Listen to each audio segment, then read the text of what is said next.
తెలుగు రాష్ట్రాల్లో ఎండలు మండిపోతున్నాయి. భానుడి భగభగలతో పాటు వడగాలులతో ప్రజలు అల్లాడిపోతున్నారు. తెలంగాణలో వేడి తీవ్రత సాధారణం కంటే 3 నుంచి 4 డిగ్రీలు అధికంగా నమోదవుతోందని హైదరాబాద్ వాతావరణ కేంద్రం తెలిపింది.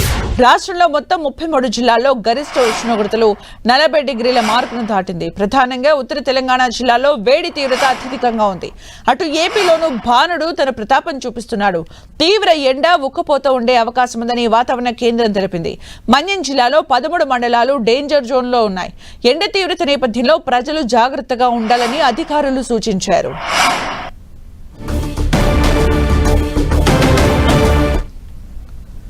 ఉమ్మడి ఆదిలాబాద్ జిల్లాలో ఎండలు దంచి కొడుతున్నాయి. సాధారణ ఉష్ణోగ్రతల కంటే 4-5 డిగ్రీల అత్యధిక టెంపరేచర్స్ నమోదవుతున్నాయి. ఉదయం నుంచే ఎండ ప్రభావం చూపుతుండగా సాయంత్రం వరకు తీవ్రమైన వడగాలులు వీస్తున్నాయి. ఉమ్మడి జిల్లాలో 44 డిగ్రీలకు పైగా ఉష్ణోగ్రతలు నమోదు కావడంతో జనం బెంబేలెత్తిపోతున్నారు. పూర్తి డీటెయిల్స్ ఆదిలాబాద్ నుంచి మా ప్రతినిధి ప్రేమ్ సాగర్ అందిస్తారు.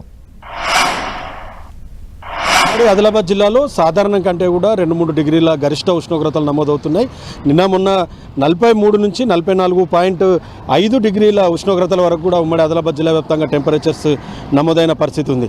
రీసెంట్గా ఒక సర్వే చూసాం, ప్రపంచంలోనే 14వ అత్యంత ఉష్ణోగ్రత కలిగిన స్థానంగా మంచిర్యాలకి ఉమ్మడి ఆదిలాబాద్ జిల్లాకి స్థానం కలిగింది. అంటే ఈ తీవ్రతని బట్టి చూడొచ్చు ఉమ్మడి జిల్లాలో ఎంతవరకు టెంపరేచర్స్ నమోదవుతున్నాయని చెప్పేసి.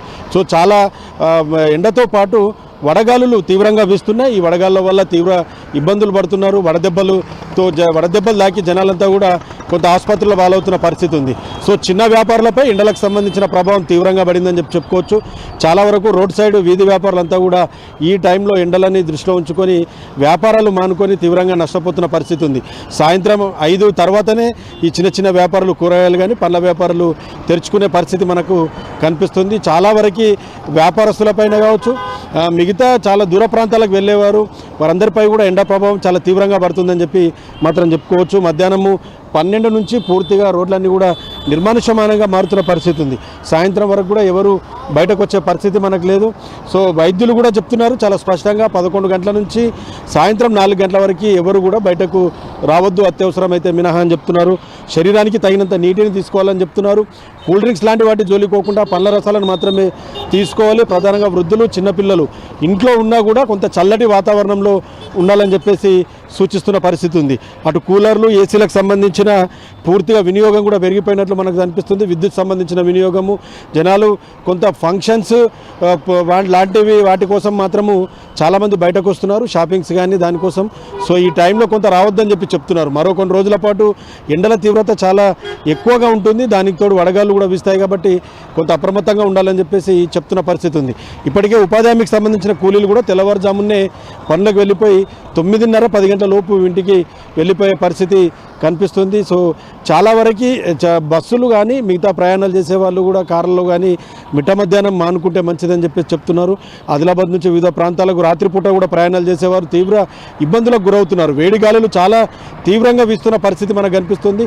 సో చాలా ప్రాంతాల్లో నీటి సంబంధించిన ఎద్దడి కూడా ఏర్పడింది. ఇప్పటికే మున్సిపల్ ఏరియాల్లో 2-3 రోజులకు ఒకసారి నీరు అందే పరిస్థితి లేదు. భూగర్భ జలాలు పూర్తిగా అడుగంటిపోయిన పరిస్థితి ఉంది.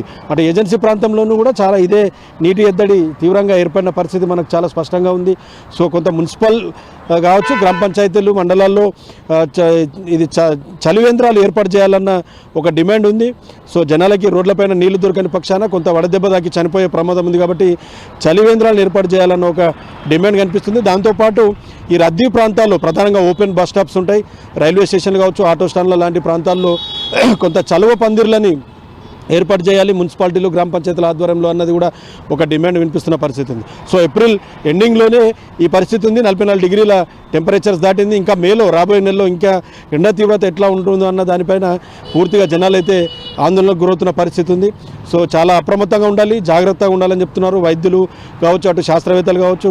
వాతావరణ పరిస్థితుల దృష్ట్యా, వాతావరణంలో మారిన పరిస్థితుల దృష్ట్యా కొంత సేఫ్టీ మెజర్స్ అనేటివి పాటించాలి. శరీరానికి అయితే ఖచ్చితంగా తగినంత నీటిని తీసుకోవాలన్నది మాత్రం చాలా స్పష్టంగా చెప్తున్న పరిస్థితి ఉంది. సో ఓవరాల్గా ఉమ్మడి ఆదిలాబాద్ జిల్లాలో రికార్డు స్థాయిలో టెంపరేచర్స్ అయితే నమోదవుతున్న పరిస్థితి ఉంది. కెమెరా పర్సన్ చందుతో ప్రేమ్ సాగర్, 10 టీవీ, ఉమ్మడి ఆదిలాబాద్ జిల్లా నుంచి. తెలుగు రాష్ట్రాల్లో ఎండలు మండిపోతున్నాయి. భానుడి భగభగలతో పాటు వడగాలులతో ప్రజలు అల్లాడిపోతున్నారు. తెలంగాణలో వేడి తీవ్రత సాధారణ కంటే 3 నుంచి 4 డిగ్రీలు అధికంగా నమోదవుతోందని హైదరాబాద్ వాతావరణ కేంద్రం తెలిపింది. రాష్ట్రంలో మొత్తం 33 జిల్లాల్లో గరిష్ట ఉష్ణోగ్రతలు 40 డిగ్రీల మార్కును దాటాయి. ప్రధానంగా ఉత్తర తెలంగాణ జిల్లాల్లో వేడి తీవ్రత అత్యధికంగా ఉంది. ఇక ఏపీలోనూ భానుడు తన ప్రతాపం చూపిస్తున్నాడు. తీవ్ర ఎండ ఉక్కపోతూ ఉండే అవకాశం ఉందని వాతావరణ కేంద్రం తెలిపింది. మన్యం జిల్లాలో 13 మండలాలు డేంజర్ జోన్లో ఉన్నాయి. ఎండ తీవ్రత నేపథ్యంలో ప్రజలు జాగ్రత్తగా ఉండాలని అధికారులు సూచించారు.